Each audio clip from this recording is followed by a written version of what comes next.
Everyone, Lawrence here. Welcome to Pride.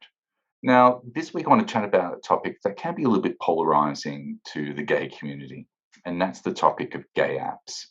I'm talking about Scruff, Grinder, Growler.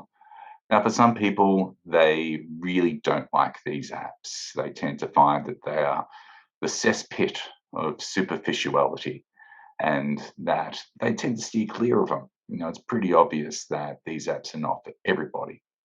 For other people, though, it depends on how they wish to engage with it. For some people, they'll use it as a means of being able to connect and to be able to build some friendships. And this might be particularly useful for people that are in areas where they may not be able to connect as easily. And of course, there's no denying that it can be a bit of a meat market as well, that some people use it purely for the ability to be able to have hookups. Now, I am reminded of the wonderful book by Dr. Alan Downs, which is The Velvet Rage, and he talks about the three different stages involved with coming out.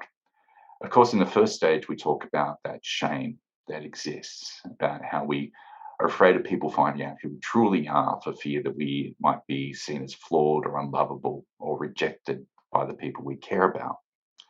But then we come out and we enter into the second phase, which many people would feel is potentially going to alleviate us of that shame. But it's actually a period of compensation where suddenly we go from keeping ourselves small to the other extreme. It's about the best body, the best clothes, the best music, the best car, the best job, the best boyfriend, the best home, all those sorts of things. And that can often be displayed within these apps. Now, of course, let's not generalize here as well. That may not necessarily be the case. I know there are certainly people out there who may not agree with what Dr. Alan Downs says in The Velvet Rage. However, I think for many people, they find these apps to be quite superficial. You just need to look at the number of profile pictures that are essentially headless torsos with six packs to be able to see that.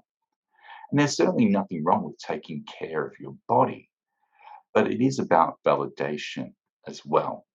Not everyone is going to be able to have that kind of body. And I know for a lot of people that go on these apps, sometimes they might be messaging people and they hear nothing back. And ultimately, it can lead them to feeling quite invisible and that they're not worthy.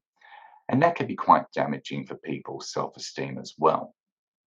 I certainly know that in the past I've messaged people on it and heard nothing back.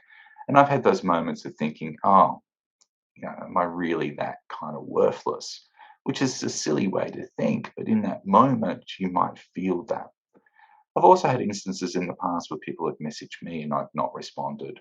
And that certainly hasn't been the best version of me at that time. It's not something I'm particularly proud of, and I feel apologetic to those people as well. Not that it happens terribly often here, to be honest. And in fact, my usage of those apps nowadays is almost close to non-existent. However, in those moments, there's been a reluctancy for me just to be real and say, perhaps they're not my type, or perhaps at the time I just wasn't feeling that I was being overly in a communicative mood.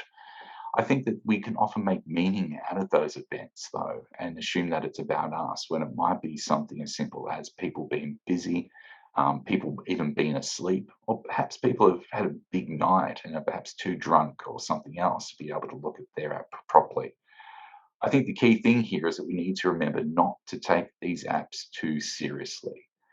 If we do, it'd be very easy for us to feel that we may not be worthy of some of the people that we might message. And that, of course, is absolute bullshit.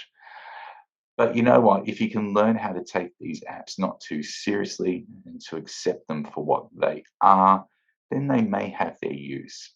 If you find, though, that they are triggering you and making you feel that you're worthless or that everyone on it is only after one thing, maybe it's time to assess if the app is really the right thing for you. Hopefully, this discussion has helped to enlighten a little bit around why some of us may use these apps and what the consequences might be when perhaps the communication isn't as fluid as what we want. Certainly, I'd be interested to hear your feedback if you wish to provide it in the links around this video. And I thank you for watching, and it's now back to Aaron and Joe.